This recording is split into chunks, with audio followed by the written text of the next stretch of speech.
When kids tell. Plea agreement paradox.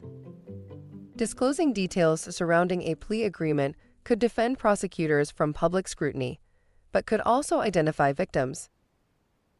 Editor's note: this is part 5 of 6 in a series looking at how support organizations, law enforcement, and the criminal justice system respond when a child discloses sexual abuse. Please be advised that every installment contains mentions of abuse, violence, and sexual abuse against children. Some parts contain mentions of suicide. To report child abuse, call the Texas Department of Family and Protective Services Abuse Hotline 24/7 at 1-800-252-5400 or online. If you or the victim are in immediate danger, call 911. Many Amarilloans make a daily drive to Canyon for work or school, facing the infamous Panhandle winds and the frustration of I-27 construction. On a casual Friday for the employees of the Randall County District Attorney's Office, located in the Randall County Justice Center, we spoke with the head of this office, Robert Love. Love was first elected Randall County District Attorney in 2019 and has been a prosecutor since 1995. At the end of last year, he announced that he would not seek re-election, and his term will end this December 31st. Love said he's familiar with criticism against his office. He thinks that anyone who has prosecuted child abuse cases is. We're human beings, too, and we would like to send every child abuser to prison that we could. However, we're left with limitations. Some of them are legal, some of them are constitutional limitations, some of them are emotional limitations, some of them are evidentiary. And in those situations, we have to then make the ultimate decision on how we handle these child abuse cases, Love said.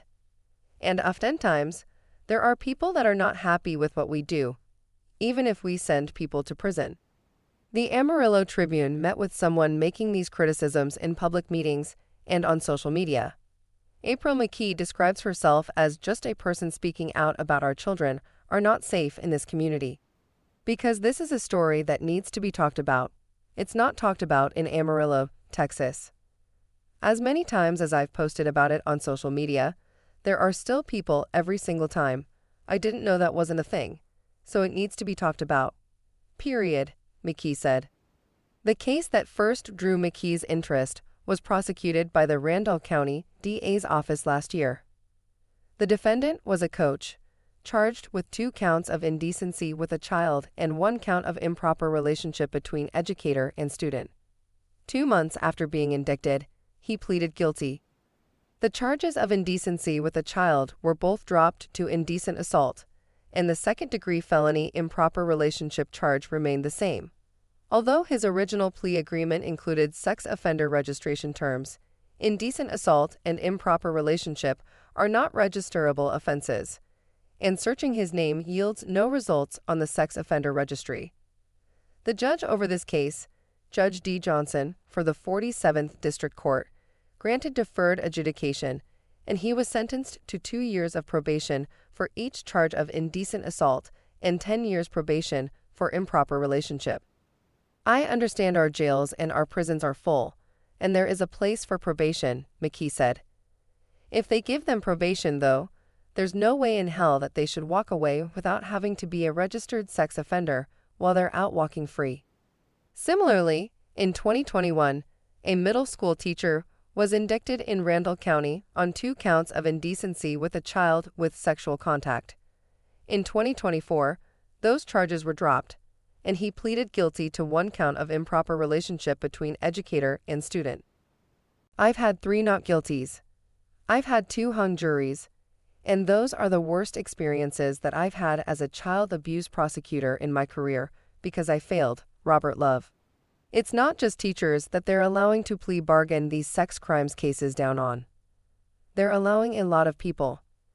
And I can tell you right now, Randall County's failing at that, McKee said.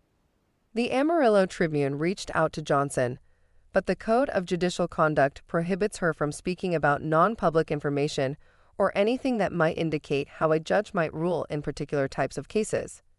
Johnson sent a paper with general information on trials and plea agreements, as well as recent legislative changes, both of which we consulted for this series. Love is similarly prohibited from releasing information or discussing child abuse cases. In certain circumstances, with the victim or their family's permission, he might. Aware that publishing the details of this case could cause further harm to the victim, the Amarillo Tribune did not ask Love to do so, and we did not discuss details of certain cases in our interview. As we previously discussed in this series, a case's strength or weakness depends on the information obtained during the investigation. Some of that information might be admissible, or it might not. Credible witnesses might be available for trial, or they might not, and the victim of the crime might not be willing or able to testify. The results of a jury trial are never guaranteed for the state or the defense. In some cases, the evidence consists of one witness, the victim. The law says that one witness is enough to convict, but juries can be reluctant to do so. We have seen not guilty verdicts and hung juries in all types of cases. There is so much more to a case than can be gleaned from a mugshot or even an indictment, the paper Johnson sent states. While looking into specific cases for this series, one of the records we obtained contained an unredacted mention of a minor victim's name. We notified the district clerk of the error, but out of an abundance of caution, we decided not to publish the names of the offenders involved in the cases mentioned below to avoid the minor victims' identifying information being made public. I get asked, how many child abuse cases have you tried? I don't know. A lot. But I can tell you how many not guilties I've had, and how many hung juries I've had. And I'll tell you, I've had 3 not guilties. I've had 2 hung juries, and those are the worst experiences that I've had as a child abuse prosecutor in my career, because I failed, Love said. Even if we lose, it's not something that we blame the victim or their parents or their family or anything. That's on us.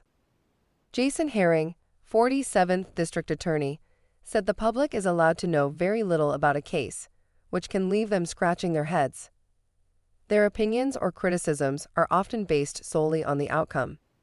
It's one of those things where, as you read the news, or you see things on TV, or you talk to folks who have been involved in the system, you get a perspective from them, and so you're getting little bits of information without the grand picture, Herring said. As a news outlet, the Amarillo Tribune has read these comments. When we reported on Patrick Farmer, social media comments asked why he hadn't been in prison already, and asked what kind of judge would grant him deferred adjudication. A former prosecutor, now defense attorney, Tracy Raley, said she gets the frustration. It's asking people to have trust in a world where I don't know that anybody has that kind of trust anymore. But in order to convince people, you would have to literally first violate the law and just tell them all kinds of things you're not allowed to, and you would also expose victims, Raley said. Dr. Brandon Bang, the director of the Criminal Justice Program at West Texas A&M University, said prosecutors are commonly considered the most powerful actors in the criminal justice system. The police need probable cause, but can technically arrest anyone for whatever. It's up to the prosecutor to decide to go forward with or dismiss that case. People don't realize how much discretion the prosecution has and how much faith we as the citizens of Randall County put into the district attorney's position. If they want to, they can dismiss on, essentially, any case that they want. And that's why I think that we need to remember that elections have consequences, Bang said. Lacey Miller, an assistant district attorney at Randall County, is running unopposed to fill Love's seat in 2027. McKee doesn't think anything will improve with the leadership change. She said the entire office is responsible. This is your city. You want to take credit for anything good that happens. You better start taking credit for the bad too. Why aren't you worried about the children in this community? McKee said. Everyone we interviewed for this series agreed on one thing. Parents need to be educated on how to keep their children safe.